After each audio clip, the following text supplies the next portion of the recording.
Okay, Sean, can you tell us how it is to be a dad?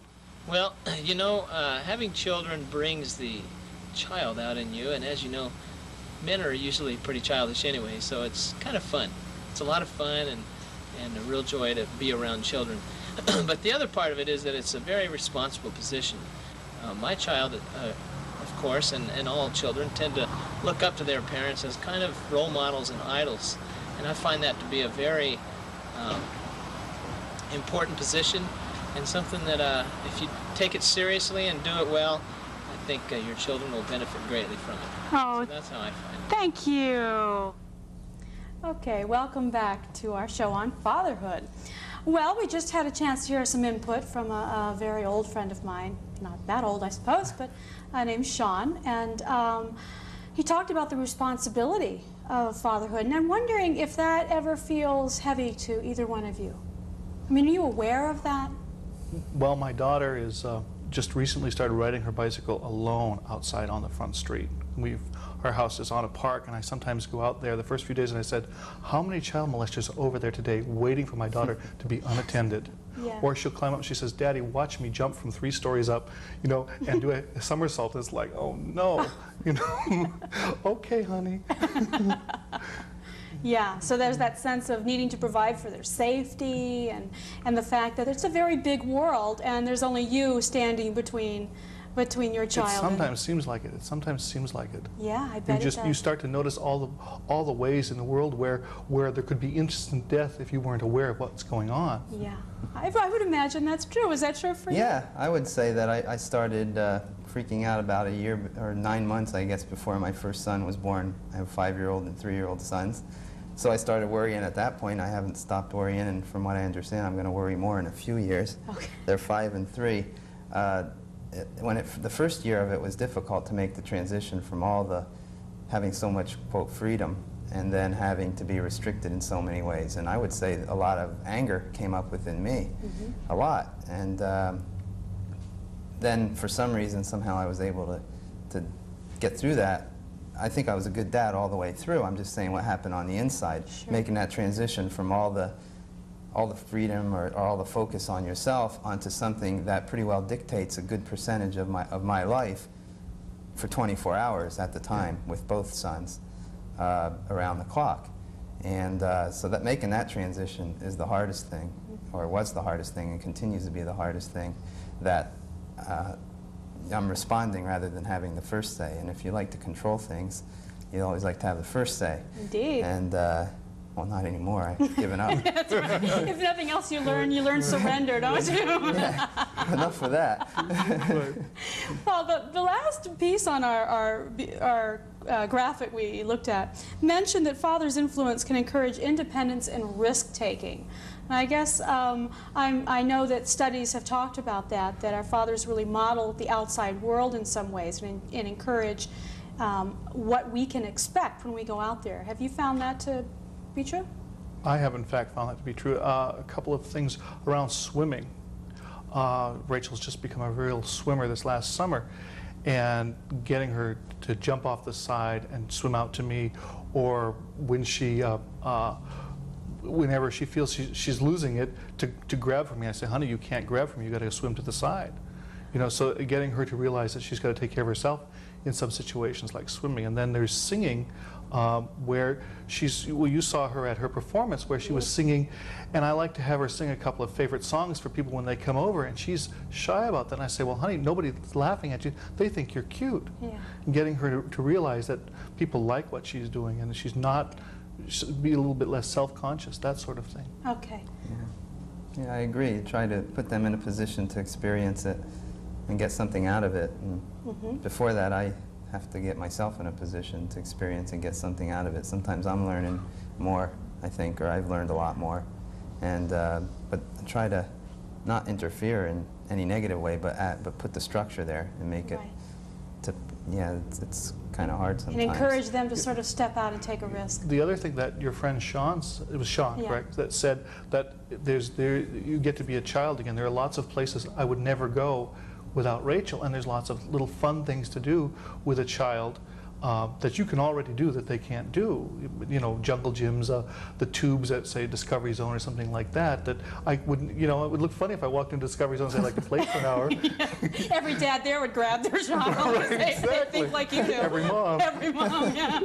You know, and things of that nature. There's just lots of fun you can have with a child, and I tend to be more physical with Rachel. You know, throw her around, pick her up, indeed. toss her, and she loves that, and I think that gives her some self-confidence as well. Now, did your 5-year-old start kindergarten this year? Yes. It was Okay, the so first you year. went to your first kind of open house, meeting the other parent Yes. in a structured school setting experience. Yes, and we Okay. had been in the school before, so we had some good exposure. But Did you meet some other dads? oh, sure. How was Yeah. that for you to Yeah. meet the other dads? I mean, Well, do you find that bonding happens, or? I wouldn't say any great bonding happens. I felt pretty good just seeing some other dads doing something that appeared to be as important as what I think I'm doing, and that to them it's more important, and that it's the priority of it was importance.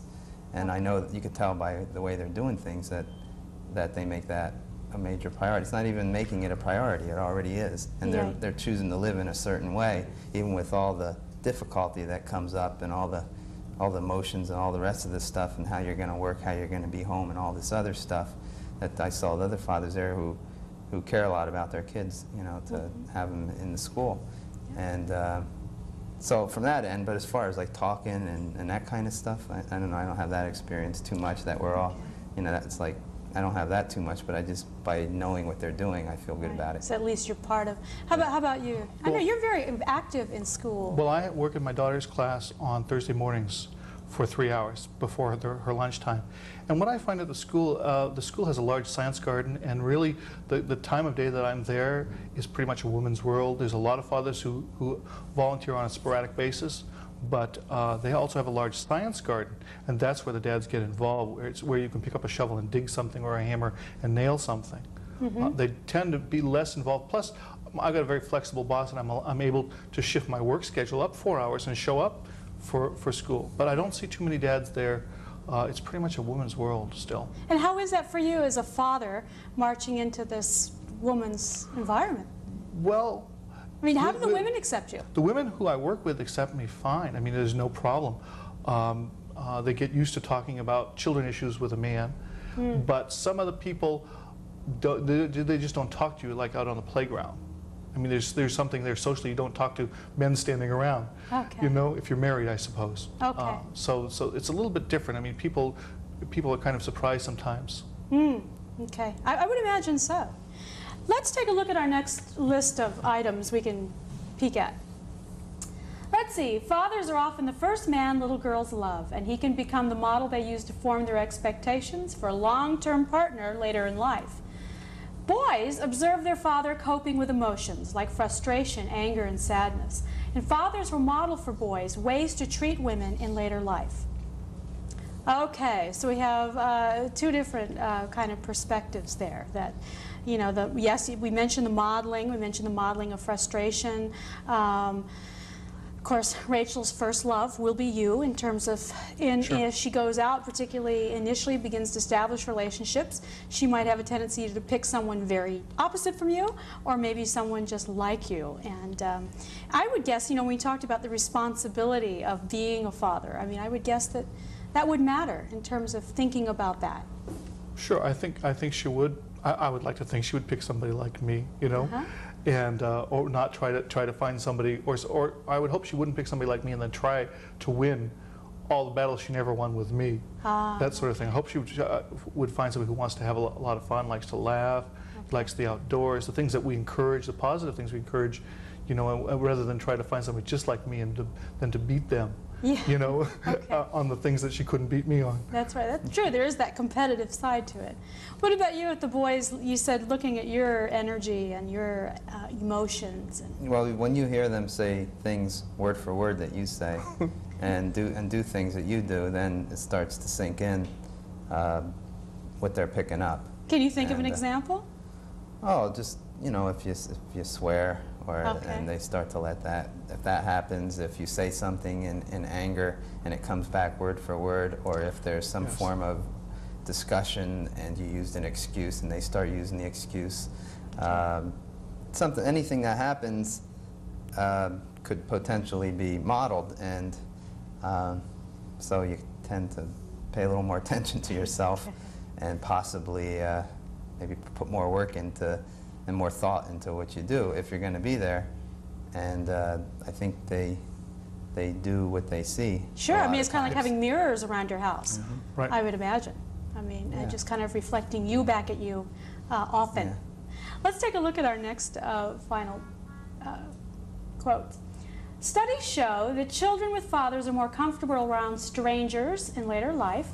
And if you want the father deeply involved with your children, there's only one way to do it. That's to get out of the house and let him take over. So you've got a couple of issues there. I found a second meaning in that first quote, in that they're used to strangers because father hasn't been around. So there's been this strange man in their house all their life. But the second quote is really, really good. I mean, it really helps if you're just left to your own devices. I mean, you don't have any expert or supposed expert trying to tell you what to do. Right. I mean, my wife has good ideas, but it's much easier to just deal with the child on your own. Also, the child realizes they have to deal with you. Right. And that's another big issue. And with mom around, there's an out, a potential out, that sort of thing. Right, right. Well, there's also, but it occurs to me, one of the traditional roles of father is wait till your father gets home, okay? And then I remember I grew up with that, Right. sort of that, you know, this vision of disciplinarian. This is going to be the person that you're really going to get it if you have to deal with dad. And I'm wondering if either one of you have any legacy of that, if you ever, in your family, do you become the disciplinarians? I would say no. My father, that was his role. That was his role. If my father worked nights, if you woke him up during the middle of the day, there was hell to pay. Okay. And but that's we both discipline Rachel. Okay. And it's not. I'm not the threat. Okay. In fact, my wife wants. You know, there's occasion I yell at her. She says she would prefer I didn't yell at her, Okay. so that she's not afraid of me. You know. Okay. On just a.